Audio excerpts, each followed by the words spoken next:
Hello friends, स्वागत है आपका अपनी YouTube channel state knowledge TV Hindi में। जहां हरियाणा सरकार की तरफ से 4 बड़ी अपडेट आई हैं 15 मई रविवार के दिन।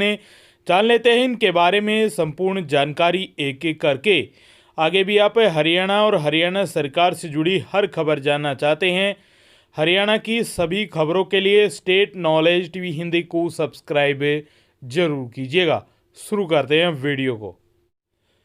जी हाँ, हरियाणा में ग्रुप सी और ग्रुप डी की नौकरियों के लिए जो कॉमन एलिजिबिलिटी टेस्ट होने वाला था जून के महीने में, जो HSSC द्वारा प्रस्तावित किया गया था, अब वो पोस्टपोन्ड हो गया है। जी हाँ, अब उसकी तारीख आगे बढ़ा दी गई है, अब अगस्त में संभव है।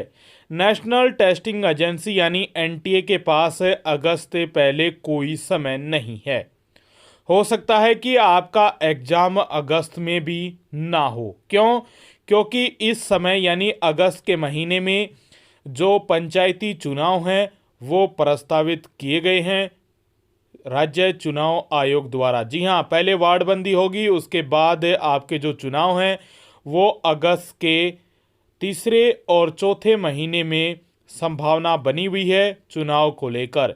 यदि चुनाव की घोषणा होती है तो समझ लेना आपका जो एग्ज़ाम है वो अगस्त में भी नहीं होगा, लेकिन होगा, अपनी तैयारी में लग जाइए, जब होगा तब हो जाएगा। लेकिन यदि आप ये सोचकर अपनी तैयारी छोड़ दोगे कि एग्ज़ाम तो हो ही नहीं रहा, तो आप पिछड़ जाओगे एग्ज़ाम से, और आगे जब एग्ज़ाम होगा तो आप उसको क्रैक भी नहीं कर पाओगे।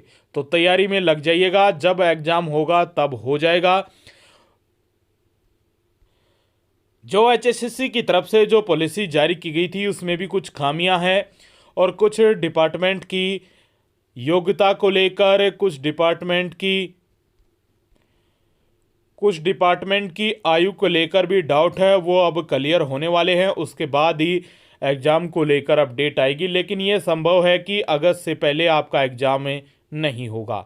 यदि HSSC ले तो हो सकता है, यदि NTA लेगी तो आपका एग्ज़ाम नहीं होगा। तो ये कान खोल कर सुन लेना। दूसरी बड़ी अपडेट है जो हमने साथ में आपको बता दी, फिर से बता दें कि प्रदेश में 15 अगस्त के बाद ही पंचायती राज संस्थाओं के चुनाव संभव हैं। सरकार पंचायती चुनाव से पहले शहरी और निकाय चुनाव करवाना चाहती है। उसको लेकर जल्द ही जो कोर्ट में सुनवाई होने वाली है, उसके बाद फैसला हो जाएगा। 17-18 तारीख के बाद जो फैसले को लेकर अपडेट है वो आने वाली है, सरकार की तरफ से भी, राज्य चुनाव आयोग की तरफ से भी। जहाँ पंचायती चुनाव को लेकर जो मतदाता सूची को रिवाइज करने के लिए लेटर जारी किया था, जिसकी जानकारी हमने कल आपको दे दी थी, तो अब 1-2 महीना यही काम चलने वाला है मतदाता सूची रिवाइज को लेकर।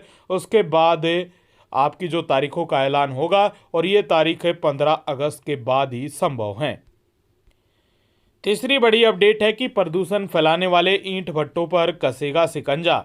यानी जो NGT के दायरे के तहत जो काम चल रहे हैं वो ठीक है, यदि उसके खिलाफ जाते हैं, जो भी गाइडलाइन है NGT की, नेशनल ग्रीन ट्रिब्यूनल की तरफ से, जो केंद्रीय एवं राज्य प्रदूषण नियंत्रण बोर्ड की जो टीमें हैं, सुप्रीम कोर्ट के निर्देश पर दिल्ली NCR के क्षेत्र में संचालित किए जा रहे ईंट भट्टों का निरीक्षण किया है।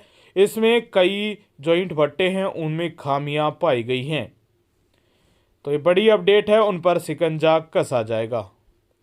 चौथी बड़ी अपडेट है शिक्षा को लेकर कि अब सरकारी विश्वविद्यालयों को लोन नहीं, ग्रांट के तहत ही मिलने वाला है बजट। जी हाँ, पिछले दिनों हरियाणा सरकार ने लेटर जारी किया था कि जो विश्वविद्यालय हैं वो लोन लेंगे, यानी जो सरकार की तरफ से विश्वविद्यालय यूनिवर्सिटियों को जो अनुदान दिया जाता है अब वो नहीं दिया जाएगा।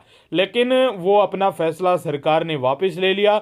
जिस प्रकार पहले यूनिवर्सिटियों को शिक्षा के लिए या अन्य कामों के लिए जो अनुदान दिया जाता था, उसी प्रकार का जो बजट है विश्वविद्यालय के लिए, यूनिवर्सिटियों के लिए जारी किया जाएगा। लोन की सुविधा है वो वापस ले ली गई है। तो ये भी बड़ी अपडेट थी विश्वविद्यालयों के लिए। आगे भी आप हरियाणा की हर खबर जानना चाहते हैं तो स्टेट नॉलेज टीवी हिंदी को सब्सक्राइब जरूर कीजिएगा।